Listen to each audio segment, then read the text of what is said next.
Assalamualaikum warahmatullahi wabarakatuh.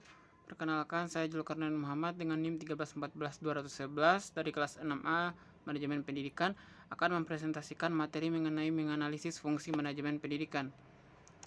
Yang pertama, fungsi perencanaan atau planning. Perencanaan adalah kegiatan untuk menetapkan tujuan organisasi dan cara-cara mencapai tujuan tersebut dengan menentukan strategi, kebijaksanaan, program, prosedur, metode, sistem, anggaran, dan standar yang dilakukan untuk mencapai tujuan. Pentingnya perencanaan ini yaitu untuk memberikan kejelasan arah kegiatan sehingga dapat dilaksanakan secara efektif maupun efisien. Yang kedua ada fungsi pengorganisasian atau organizing.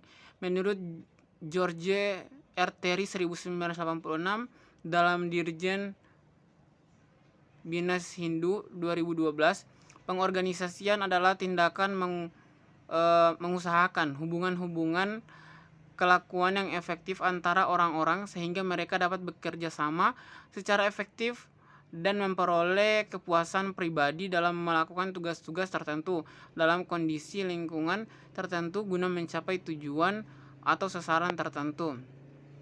Selanjutnya, fungsi staffing. Staffing merupakan fungsi manajemen yang hampir sama dengan organizing. Secara sederhana, fungsi itu bertujuan untuk menempatkan sumber daya perusahaan di tempat yang paling tepat sesuai dengan bidang keahliannya. Fungsi staffing juga tidak hanya masalah tenaga kerja saja, melainkan seluruh sumber daya dalam perusahaan. Hal ini termasuk peralatan, investasi, maupun sumber daya dan lainnya. Selanjutnya, fungsi directing.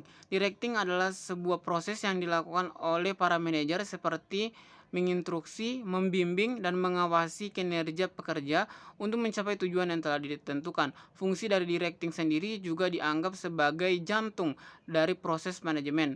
Perencanaan, pengorganisasian, dan pengawasan menjadi tidak penting jika fungsi pengarahan ini tidak terlaksana dengan baik.